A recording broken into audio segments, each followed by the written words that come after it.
দেখো বন্ধুরা, আজ আমরা চলে এলাম ঠাকুরনগর। এখন ভিড় একদম কমে গেছে।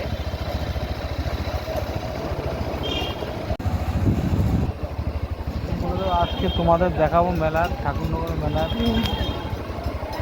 কেমন ভিড় হবে। মীনাক্ষী নেমে পড়লো গাড়ির থেকে, নেমে হালকা করে একটা পোজ দিল। তারপর দেখো মেলা শুরু হয়ে গেল প্রথমেই। তারপরে বণিকের স্পেশাল খাবারের দোকান, বিভিন্ন রকম গোপী ড্রেস নিয়ে জামা কাপড়ের দোকান দেখা গেল। এরপর মেন গেটে চলে আসলাম। মেলায় ঢুকতেই মেন গেট পড়ে। দেখো লোকের ভিড় একটু কম রয়েছে, সন্ধ্যে দিয়ে গেছিলাম। এরপরে চলে গেলাম বিভিন্ন মন্দিরে। প্রথমে ঢুকলাম প্রমথরঞ্জন স্মৃতি মন্দিরে। সেখান থেকে আমরা চলে যাব শ্রীরাম ঠাকুরনগর ঠাকুরবাড়ি গদি ঘরে। সেখান থেকে আমরা চলে এলাম কামনা সাগরে। কত সুন্দর লাইটিং করে সাজিয়েছে দেখো। এখন কোনো ভিড় নেই, অথচ তার আগের দিন এখানে পা দেওয়ার মতো জায়গা ছিল না, এত মানুষের ভিড় ছিল। দেখো মন্দিরটাও খুব সুন্দর করে সাজিয়েছে, একদম দিব্যালোকে ভরে তুলেছে মন্দিরটা, আলোকিত করে দিয়েছে একদম। তারপরে কেনাকাটার দিকে আমরা নিচের দিকে মেলার ভেতরে ঢুকলাম। মীনাক্ষী প্রথমে চুড়িগুলো দেখলো কেমন হচ্ছে, পছন্দ হচ্ছে কিনা।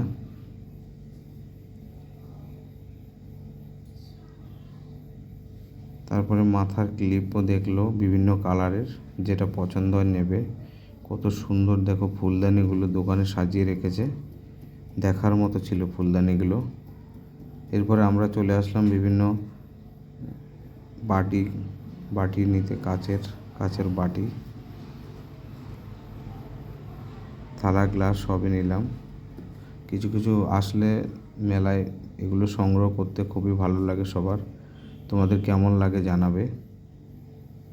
প্রতিটা মেলায় এসে এগুলো আমরা যেমন বাড়ির চাহিদা অনুযায়ী সেরকম আমরা কিনে থাকি। সমস্ত রকম জিনিস মীনাক্ষী কিনলো বাড়ির জন্য। প্লেটগুলো খুব সুন্দর কালারের কেনা হয়েছিল, পরে তোমাদের দেখাবো। এরপর আসলো কানের কিনতে, কানের কালারটা দেখাচ্ছে।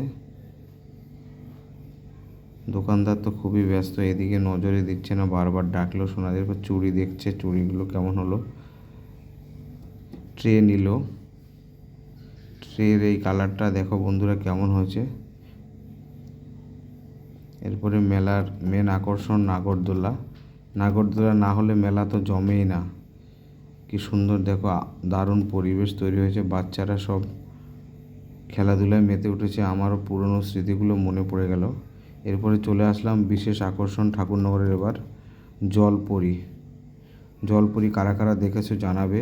তারপর দেখো পাশ দিয়েই ট্রেন যাচ্ছে, আমাদের সেই এসি ট্রেন, বাংলায় প্রথম চালু হলো বহু আকাঙ্ক্ষিত এসি ট্রেন।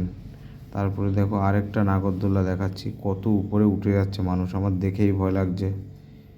জানি না এইভাবে আমি কখনো উঠতে পারবো কি না। তোমাদের কেমন লাগে নাগরদোলায় উঠতে একটু জানাবে। তারপর খাওয়ার দিকে আমরা আস্তে আস্তে এগিয়ে গেলাম। মীনাক্ষী বলছে মোমোটা টেস্ট করে দেখবে কেমন হলো। কারা কারা মোমো খেতে ভালোবাসো, মোমো কার কার ফেভারিট খাবার একটু বলবে। আশা করি সবারই ভালো লাগে মোমো খেতে, আর মেলায় গিয়ে খাওয়ার আনন্দটাই আলাদা। দেখো মোমোটা এবার নেবে, কেমন হয়েছে। মীনাক্ষী তোমাদের রিভিউ দিচ্ছে, দেখেই তো মনে হচ্ছে কামড় দিয়ে জিভে জল চলে আসলো সবার। এরপরে চলে আসলাম মেলার মোটামুটি শেষের দিকে, আমরা বাড়ি ফিরে যাব এবার। পাঁপড়টা একটু চেখে খেয়ে নিলাম। চলো সবাইকে হাই করে দাও। বলছে কিচ্ছু শোনা যাচ্ছে না। চলে যাচ্ছি, আবার দেখা হবো সামনের বারের জন্য। সবাই ভালো থেকো, সবার জন্য শুভকামনা।